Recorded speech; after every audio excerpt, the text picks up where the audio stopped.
안녕하십니까. 고양시병 이기현입니다. 국회의원이 되고 첫 질문을 내란 관련 현안질을 하게 될지는 정말로 꿈에도 생각을 못했습니다. 현안질이 들어가겠습니다. 총리 나와주세요.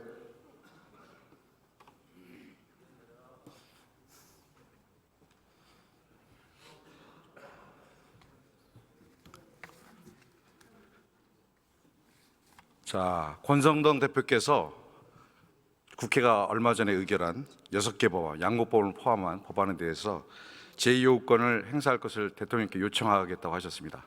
대통령께서 국무회의 소집해 주셨습니까? 아직 안 하셨죠? 네, 아직 안 하셨어요. 만약 내일 탄핵이 의결이 되고 본인이 대통령 권한대행이 되신다면 제2요구권 행사하실 수 있어요?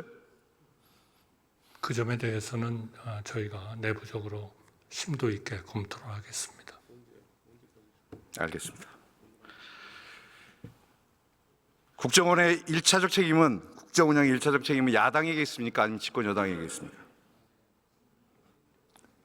그 문제에 대해서는 여야가 협력을 해서 국민을 위해서 잘 국정을 운영할 수 있도록 해야 된다고 생각합니다. 윤석열 정부 임기 초부터 지금까지 사고만 터지면 전 정부 탓 그리고 야당 탓했습니다. 그 못된 버릇 버리지 못했고 놀랍게도 이번 계엄 선포 또한 야당 탓, 국민 탓으로 돌리고 있습니다. 총리도 야당 탓, 국민 탓이라고 생각하십니까? 야당과 여당은 국민을 위해서 협력해야 할 그러한 주체다. 저는 항상 그렇게 믿고 있습니다. 총리가 2년 반 동안 총리직 수행하시면서 저는 총리의 이런 태도, 그런 태도 저는 본 적이 없어요. 항상 야당 탓하셨어요. 이 자리에 서서 항상 야당 탓하셨습니다. 기억 안 나십니까? 탓을 한 것이 아니고요. 현재의 상황을 묻기 때문에 그것이 일종의 과거에 어떤 그 트렌드를 가지고 있느냐 하는 것을 설명드렸을 뿐입니다. 그러나 저는 항상 여야가 어려운 과정에서도 이 정부 출범 초기서부터 합의를 해서 예산을 통과시켜 주시고 그리고 많은 법을 만들어 주시고 한 것에 대해서 항상 우리나라의 여야 협치는 살아있다. 저는 그렇게 믿고 있습니다.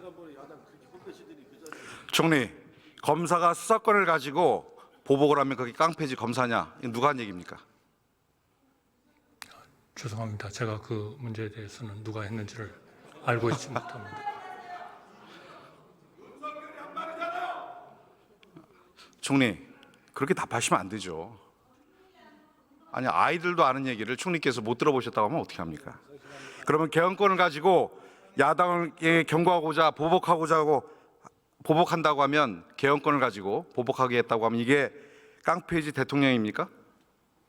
보복하기 위해서 계엄을 선포한다는 것은 있을 수 없다고 생각합니다. 어제 대통령의 담화 못 보셨어요? 맞습니다. 그게 그 내용 아닙니까? 저는 그러한 그 판단은 법과 국민이 하리라고 생각합니다.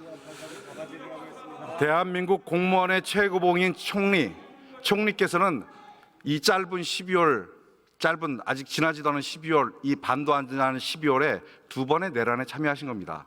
12월 3일 윤석열의 내란에 참여하셨고 12월 8일 헌법에도 없는 권력 위임을 자임하셨습니다. 그 문제는 여러 번 설명드렸고요. 저와 우리 국무위원들은 전혀 내란에 참여한 적이 없다고 저희는 믿고 있습니다.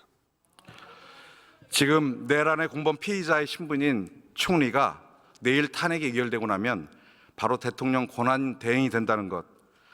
민주주의 선진국이고 세계 경제 10대 대국이고 군사력을 보면 5위의 대국이고 한류 문화의 선진국인 대한민국의 비참한 현실입니다.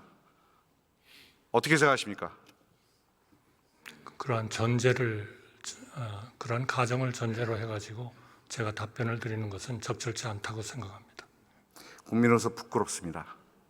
내란의 피의자가 대통령 권한대행이 되는 것입니다. 총리, 경고합니다. 대통령 권한대행이 되더라도 경공망동하시면 안 됩니다. 무너진 안보태세를 바로잡아야 합니다. 평화를 위협하는 군사적 행동, 국지전의 가능성을 최소화시켜야 됩니다. 그리고 무너져가는 민생 경제와 경제 상황을 관리하는 일에만 집중하십시오. 그렇게 하시겠습니까? 그러한 가정과 전혀 관련 없이도 총리와 국무위원들은 지금 의원님께서 지적하신 그런 중요한 국정에서 최선을 다해서 국정을 안정시키고 우리나라를 보위하고 강한 경제를 유지하도록 노력해야 된다고 생각합니다. 들어가세요. 경찰청 차장 나오세요.